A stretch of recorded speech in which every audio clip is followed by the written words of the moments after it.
Tiona God, hello all, Oshta afternoon, good afternoon, Wado for watching. So this is day 8 of Transformation of America, the true life story of a CIA mind control slave by Kathy O'Brien with Mark Phillips.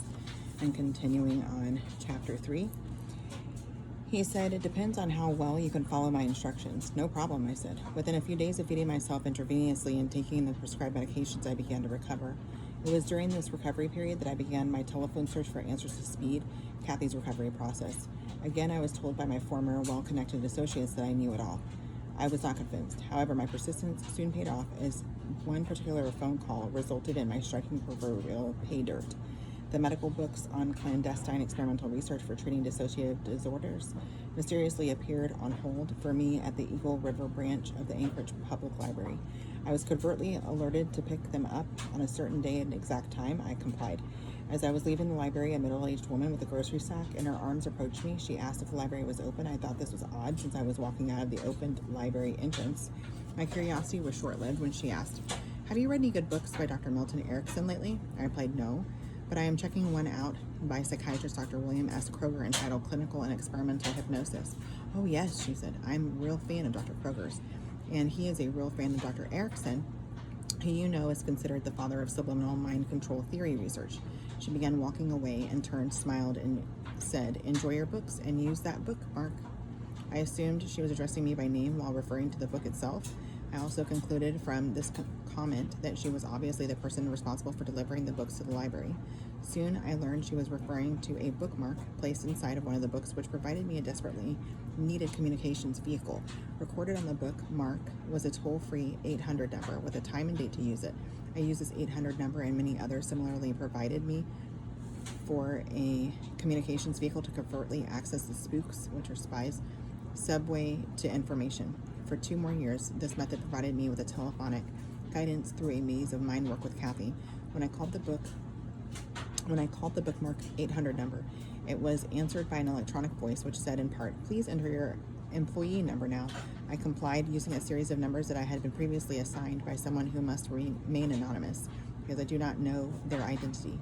The next sound I heard was that of a phone being rung. After exactly 8 rings, my call was answered by someone I did not know. He asked, "What's the problem?" I felt like a vacuum cleaner salesman with his foot in the door delivering a canned sales presentation.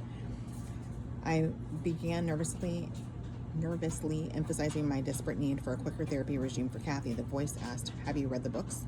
"Yes," I replied, but many of the clinical terms were foreign to me.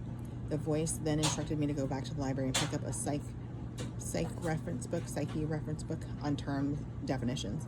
I then interrupted his instruction to ask if I could please speak with somebody who could make this deprogramming process go faster. He said, "Well, there are only 2 deprogrammers in this country, one in Boston, Massachusetts, and the other in Phoenix, Arizona, and neither one could be of much help or be trusted with the kind of information you are getting from Kathy." He hesitated, then said, "You're going to need a referral, which I can't provide, but you know how to do it." I asked, "A referral for what?" "To have this chance to speak with a doctor who knows about this and might be of some value," he told me. "Okay," I said. "Who's the doctor?" "Corey Hammond of Salt Lake City, Utah." "Geez," I said, "that's Mormon headquarters." Head is underlined for headquarters. "And that was the last religious trauma base for Kathy." "Yes," the voice continued, "but you can trust this doctor if you're careful and don't give up too much information on yourself. He's paranoid like all the rest who know about mind control atrocities, but he could be of some help." "Oh, be alert. Everybody's watching this guy, so anything you say, the bad guys will know." "Thank you very much," I replied. Somewhere in the process of finding a referral professionally acquainted with, Dr. Hammond, I telephoned dissociative disorder specialist Dr. Bennett Braun, a well-known and published psychiatrist in Chicago and Illinois. I learned from our conversation that he had an entire hospital unit dedicated to therapy for people like Kathy and Kelly. I wondered at the time why his name wasn't previously provided to me for consultation. As a result of this brief telephone encounter, I learned that Dr. Braun, I had a number of patients on a long waiting list for a quote-unquote bed within his facility. The doctor then provided me the name and telephone number of a friend he confided in, People Magazine senior investigator reporter Sylvia Tamarkin, Tamarkin. Contacting this People Time Life magazine reporter was to be my biggest single judgment error in the pursuit of helpful information. I would soon learn she was indirectly responsible for nearly costing me my life and did indirectly cost Kelly her chance for expert therapy, which is another book in itself. When I first spoke with Sylvia, she dropped important names like a maple tree drops leaves after a frost. I audio tape recorded practically all conversations with a seemingly well-informed source. Then and in the years to follow, Sylvia first provided me the name of the phone number of the Boston deprogrammer, an ex-Mooney programmer by the name of Steve Hassan.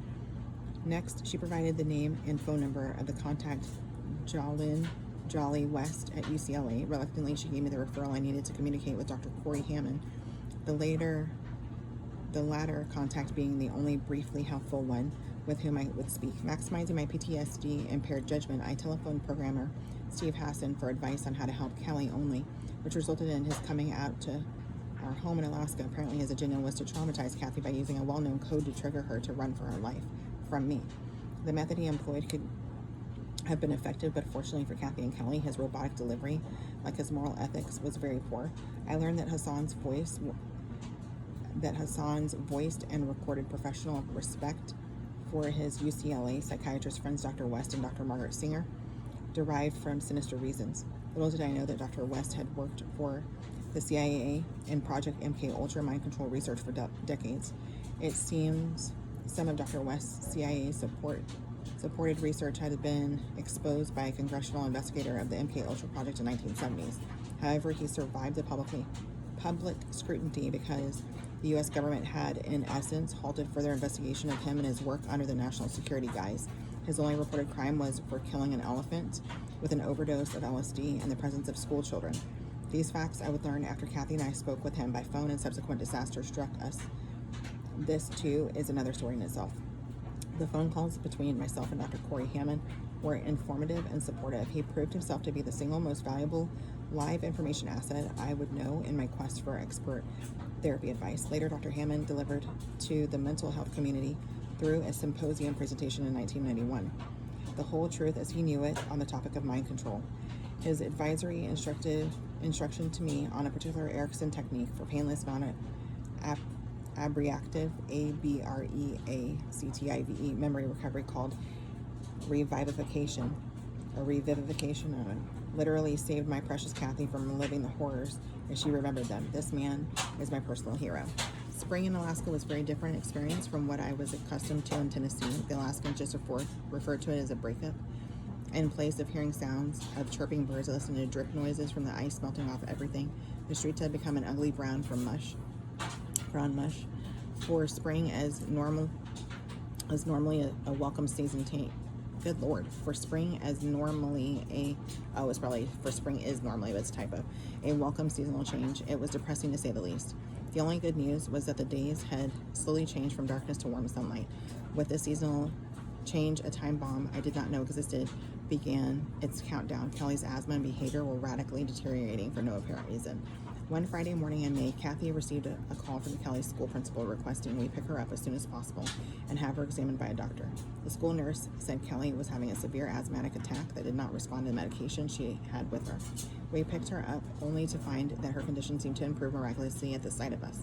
But this improvement would be short-lived. The following Sunday, Kelly's coughing became almost constant. She had exhausted our supply of an important asthma medication, which she regularly used in her respirator pump.